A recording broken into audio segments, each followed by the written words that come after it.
Pues vamos a adentrarnos hoy en un tema del que hemos hablado varias veces, pero que de vez en cuando pues toca asentarnos en él y analizarlo un poquito en profundidad. Y tiene que ver precisamente con las medidas que no se han pedido y que no se han puesto en marcha por parte de ninguna administración nacional, regionales o locales. Durante todos estos días, durante todos estos meses, hemos oído hablar de la famosa Comisión Interterritorial, esa reunión en la que las consejerías de sanidad de las diferentes comunidades autónomas se reúnen con el Ministerio de Sanidad y plantean, bueno, pues medidas comunes, a veces no tanto, para paliar los efectos de las diferentes olas del COVID. Es verdad que ahora están pidiendo pues, que se estire o que se adelante, mejor dicho, el toque de queda, en fin, medidas más restrictivas también se pedían en la anterior ola y constantemente dicen queremos que se actúe, queremos que el gobierno nos permita actuar, pero todas esas medidas, todas esas propuestas que se están haciendo por parte de las comunidades autónomas no van directamente en la actuación COVID, van en el recorte de los derechos, que son medidas que pueden ser complementarias, que son medidas que durante la primera ola fueron fundamentales por la manera en la que nos llegó, porque nos pilló a todos, lo hemos explicado muchas veces, en fuera de juego. Pero no pueden ser ni las únicas medidas, ni podemos estar constantemente amenazados, porque es así como muchos ciudadanos nos sentimos, por los recortes, por las restricciones, por la reducción de los derechos y libertades de los ciudadanos como única alternativa. Por eso, en esta casa, en Canal 54, os venimos contando meses atrás medidas que no son de nuestra invención, que no es que nosotros nos sentemos en una mesa y nos pongamos a pensar a ver si somos más listos que los demás, sino medidas que escuchando a colectivos, a sectores o viendo lo que se hace en otros lugares, pues nos dan que pensar de otras alternativas que podrían haber llevado a cabo, en el caso nuestro, pues la Junta de Castilla y León, lógicamente, y por supuesto, con la colaboración necesaria, fundamental, tanto de los ayuntamientos como del gobierno central. Y en este sentido, hay que recordar que por muchas medidas que se quieran poner o que se quieran interponer, todo lo que planteemos hoy no es algo que pueda funcionar mañana. Es decir, no son medidas que, oiga, ¿por qué no las ponen a funcionar de aquí a la semana que viene? No, son medidas que debieran haber empezado a trabajarse el pasado mes de marzo. Algunas de ellas, incluso, insisto, publicadas casi con anterioridad al propio COVID en esta casa, en Canal 54. Las medidas de las que vamos a hablar ahora cumplen varias características. Cumplen tres características y vamos a ir acompañándonos de algún gráfico. La primera de las características de esta medida es que requiere una gran inyección económica. Es decir, no nos volvamos locos, no podemos pensar que son medidas que no implican que las administraciones públicas cojan su dinero y lo inyecten directamente en actuar en estas medidas. Sí, lamentablemente, hay que quitarlo de otros sitios, hay que dejar de hacer otras cosas. Sé que las administraciones públicas están muy centradas en las infraestructuras, sé que están muy centradas en las obras, sé que están muy centradas en algunas de estas líneas que a ellos les parecen maravillosas, pero que la aportación o el impacto en estos momentos queda en un segundo plano, porque si las administraciones públicas nos están diciendo que vivimos situaciones y es un momento excepcional, no queda otra que usar esa excepción económicamente hablando para que el presupuesto de la administración pública vaya, si no en su totalidad, prácticamente en su totalidad, a paliar la situación. Así que una de las características de esta medida es que necesitan mucho dinero. La segunda de las características que nosotros hemos aglutinado, escuchando, como digo, distintos sectores, es que requieren de esfuerzo por parte de las administraciones públicas y de su adaptación. Vale ya de exigir a los ciudadanos que nos adaptemos. Vale ya de pedirnos que cambiemos nuestra manera de vivir, ya no solo socialmente hablando, sino económicamente hablando. Vale ya de decirnos que nos rasquemos el bolsillo y tiremos de nuestros ahorros porque no tienen otras alternativas. La administración pública es, no sé si todopoderosa, pero sí más poderosa que el conjunto de la sociedad. Y es más, la administración pública es una herramienta inventada por la sociedad para ayudarse. Con lo cual, la administración debe adaptarse y debe trabajar, y debiera haber empezado a trabajar ya desde el mes de marzo, en crear estas medidas moviendo sus fichas, aunque sea de manera excepcional y temporal, durante los meses que esté en marcha esa declaración de pandemia. Y la tercera característica, podríamos hablar de más, pero por no extendernos, es la excepcionalidad. esta excepcionalidad que se nos está pidiendo constantemente a los ciudadanos, esta excepcionalidad que hace que muchos no puedan abrir sus puestos de trabajo, que muchos no puedan incorporarse a trabajar aunque sus empresas hayan abierto, que haya aforos reducidos, toda esa excepcionalidad que se nos pretende aplicar en algunas medidas que son muy poquitas, que son, en fin, casi limosnas en algunos casos, debe aplicarse en su conjunto a la hora de habilitar algunas de las medidas que os vamos a plantear. Así que vamos a trabajar con esas propuestas, con unas propuestas, tres líneas de propuestas concretas que hemos rescatado de algunos colectivos que tienen varios objetivos, lógicamente. Las restricciones ya lo sabemos, es la prevención. Así que, lógicamente, el primer objetivo que tiene que tener esta medida es, junto con algunas restricciones, la prevención. Nadie está diciendo, dejemos de llevar mascarillas, dejemos de guardar distancia social, dejemos de lavarnos las manos, abramos todo como si no pasase nada, ¿no? Pero esas medidas preventivas deben ir acompañadas de otras que cumplan, evidentemente, el criterio de prevención. Además, deben servir, que esto no lo están haciendo las medidas actuales, para paliar el impacto económico. No vale con decir cierren, abran, cierren, porque estamos destrozando un sistema que se destroza muy rápido y cuesta mucho construir. Y el tercero de los objetivos sería aportar seguridad, en todo su sentido más amplio, a la sociedad, en el sentido de la certidumbre, que la necesita la economía, en el sentido sanitario, que tengamos seguridad no solo de que si contraemos el COVID vamos a ser atendidos, sino, ¿y si tenemos otra cosa? ¿Y si tenemos un cáncer? ¿Y si tenemos una enfermedad terminal? ¿Y si nos ocurre algo? Esa seguridad debe primar, y por supuesto la seguridad jurídica. Estamos en un Estado de Derecho que no puede derrumbarse bajo ningún concepto, y la pandemia sigue siendo uno de esos conceptos que no pueden llevarse por delante un Estado de Derecho. Por supuesto, la última sería casi como he empezado, he hablado de las restricciones en materia de prevención, pues con todas estas medidas conseguiríamos que las restricciones fueran menores, no ninguna, sino menores, podríamos restringir menos. Primera medida, test de antígenos, ¿vale? Los test de antígenos maravillosos que aparecieron a mediados del año pasado, allá por el verano, y que la administración pública ha creado, esta medida ya está acogida, los llamados cribados masivos. Unos test, en la ciudad de Burgos lo hemos vivido y lo estamos viendo también en diferentes municipios de la provincia, a través de los cuales pasa un gran número de ciudadanos, una masa importante de la población, para acabar detectando a los asintomáticos. Es una buena medida que se ha instalado tarde. Y cuando digo tarde, lo voy a volver a decir con el mismo peso, tarde. Pero dentro de los test de antígenos, podemos seguir habilitando puntos para test. La Junta de Castilla y León solo plantea estos test en aquellos lugares donde la situación epidemiológica es grave. ¿Y si los ampliamos? Si permitimos, por ejemplo, a las farmacias realizar estos test de antígenos, si permitimos o colocamos en distintas ciudades o municipios lugares específicos donde se puedan llevar a cabo test de antígenos, pueden ser carpas, pueden ser polideportivos, centros cívicos, centros culturales, aquellos lugares mejor preparados y que sean además, si puede ser posible, los más baratos o los más sencillos o los más fáciles o los más accesibles que tengan las propias administraciones, en este caso locales, que son las más cercanas al ciudadano. Permitimos a los ciudadanos que el que quiera se haga un test de antígeno cuando quiera, pagando la mitad, pagando el 30%, en función de los ingresos, como queramos, para paliar, porque ya he dicho en primer momento que estas medidas que plantean algunos colectivos cuestan dinero, pero claro, en esta situación excepcional hay que llevar allí el dinero. Bueno, pues esto no se ha hecho, hay algunas comunidades que sí han empezado ya a permitir que las farmacias hagan test de antígenos, pero aquí no se ha hecho. Es voluntario hacerse el test, es voluntario, nadie puede obligar a la gente a hacerse un test, pero sí podemos obligar a los ciudadanos, lo mismo que podemos obligar a que se cierre un bar, un restaurante o un comercio, podemos obligar a los ciudadanos a entrar a ese bar, a ese comercio, a lo que queramos, con un test, con un resultado negativo.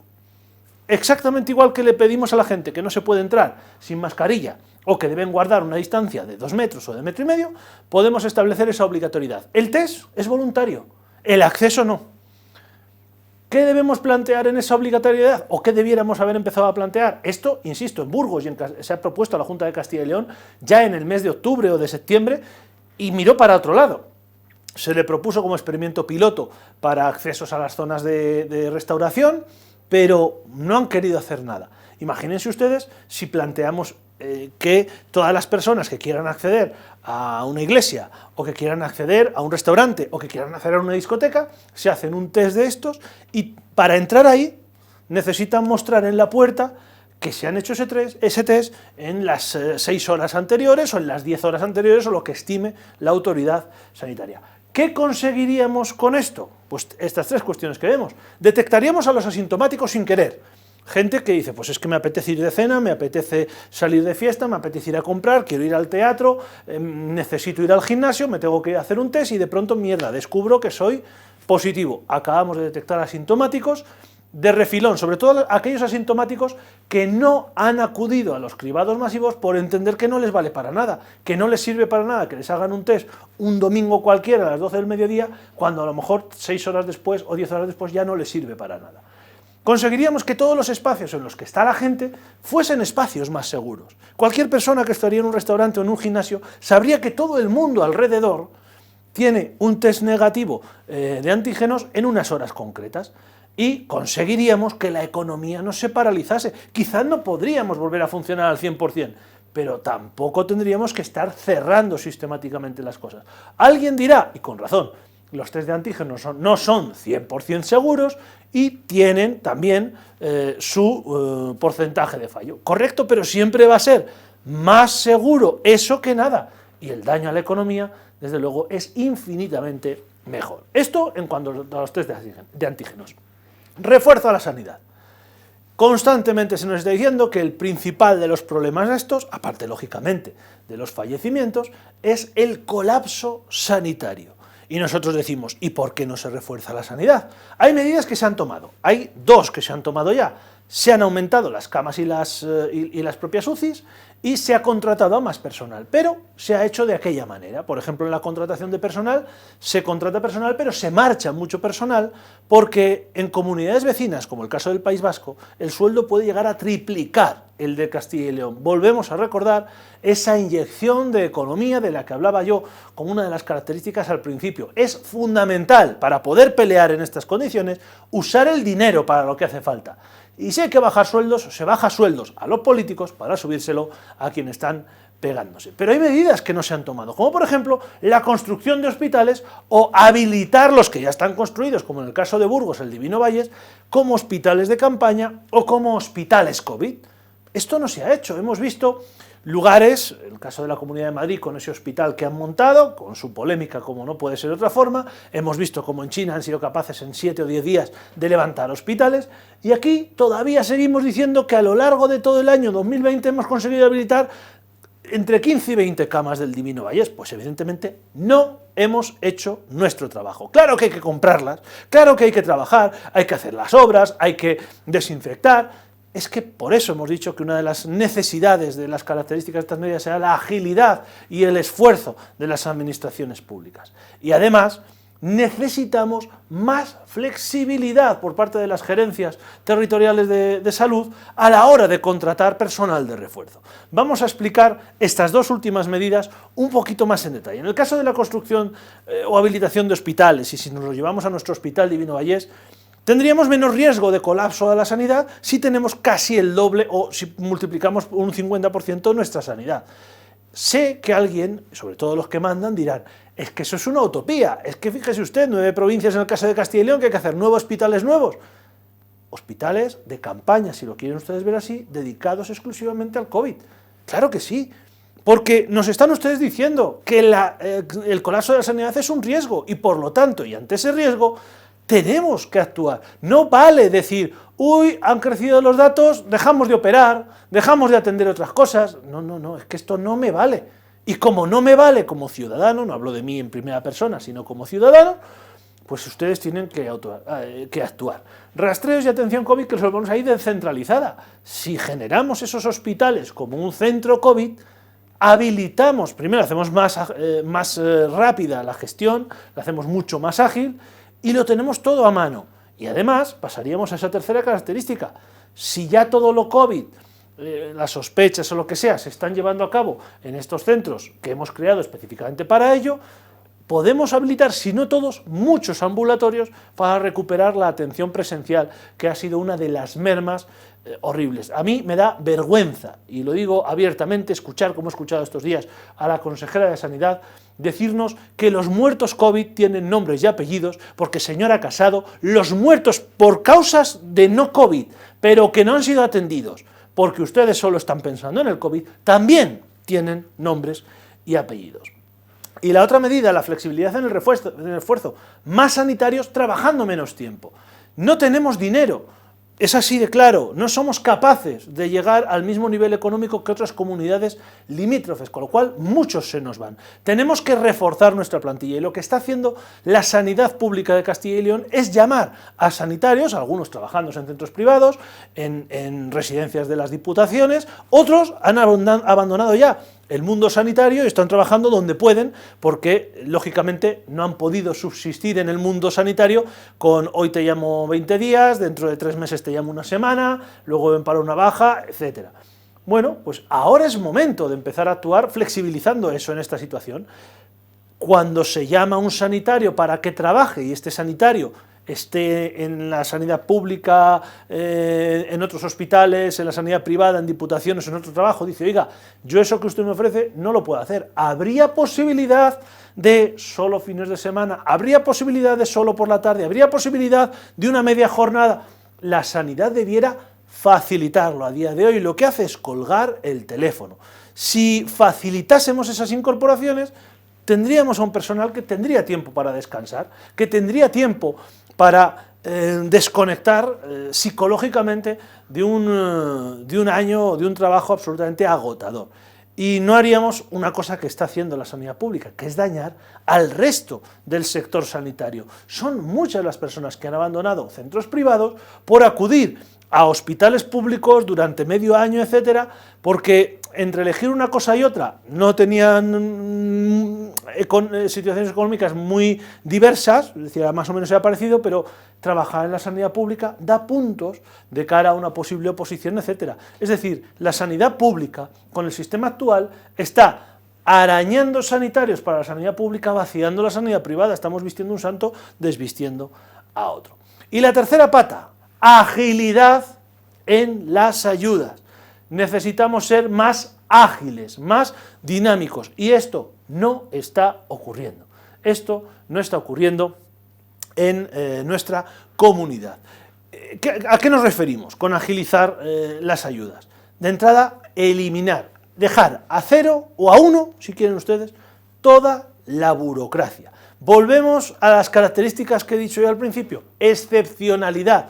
Si hay excepción, la debe haber para todo. Si somos capaces en 24 horas de publicar un decreto, un estado de alarma que restringe de manera significativa derechos y libertades, somos capaces de publicar en el mismo plazo de tiempo la exención de algunos pasos encaminados a la fiscalización de los diferentes procesos de adjudicación de subvenciones, etcétera, en casos específicos en los que le estamos pidiendo a distintos sectores que cierren la puerta o que minimicen su trabajo de manera considerable. Además, también tenemos que minimizar los criterios. No vale solo con eliminar todos los plazos necesarios, que lo vea este, el otro, el de arriba, luego tiene que pasar a intervención, de intervención a economía, de economía, tesorería, de tesorería.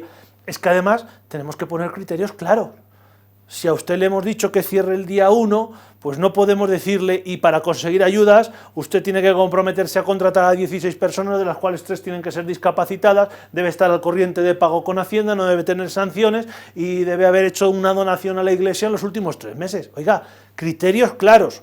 Que usted haya abierto su empresa en este periodo de tiempo, que usted tenga a la gente contratada a fecha en la que le hemos dicho que cierre, es decir, criterios básicos y lógicos, nada de nuevas ideas para entorpecer y que la gente al final no suscriba o no solicite estas ayudas. Cobro inmediato.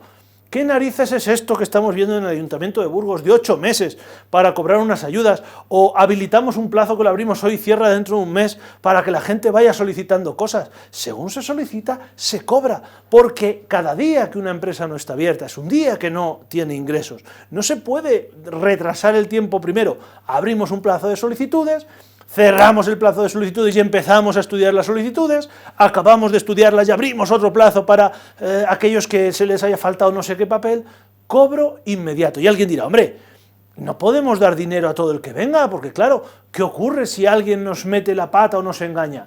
Pues como ocurre en las subvenciones, fiscalización a posteriori. Cuando uno cobra una subvención, cobra una parte al principio y en el momento que justifica la totalidad de la subvención, cobra la segunda parte. Fiscalicemos después. ¿Cuántas subvenciones no acaban requiriendo a los ciudadanos que devuelvan una parte del dinero porque no está suficientemente justificado? Bueno, pues aquí, y atendiendo de nuevo al criterio de excepcionalidad, si hemos dicho a la gente que estamos en una situación límite extraña, oiga, pongamos las ayudas sobre la mesa, repartámoslas en función de la gente que va llegando, habilitemos ayudas en serio, no esas que, uy, hemos habilitado este dinero y nos hemos quedado cortos. En fin, las administraciones saben de sobra cuántas empresas hay funcionando en sus comunidades autónomas y en los diferentes sectores. Habiliten ustedes ayudas para todos. Es que luego igual hay 100 que no se apuntan. Pues bueno, pues mira, eso que sobra. Pero no, mira, ponemos unas poquitas y si se llena ya ponemos alguna más. Pueden ustedes marcar un periodo para apuntarse, pero el dinero debe darse según va llegando. Son medidas que no se están tomando y que harían que todo esto fuera mucho más sencillo. No sería la panacea, no estaríamos viviendo la normalidad, pero desde luego estaríamos actuando. Y de estas medidas no hemos oído ni mu a ninguna administración pública, porque lo cómodo, lo fácil, lo sencillo, es decir, con cara de pena, poner la cara de somos conscientes de lo duro que es. No trabajen ustedes, no salgan ustedes a la calle, no vean ustedes a sus seres queridos. Nosotros no vamos a mover un brazo para habilitar alguna de estas medidas, pero son, insisto, medidas que muchos colectivos y que cada uno en su campo han puesto sobre la mesa y que lógicamente nosotros no gobernamos, no somos un partido político y no nos toca entrar al detalle de cada una de las medidas. Todo es mejorable, pero es tal el beneficio frente a la pasividad, al no hacer nada, que merece al menos la pena que hubiéramos visto a algún responsable político empezar a trabajar sobre ellas.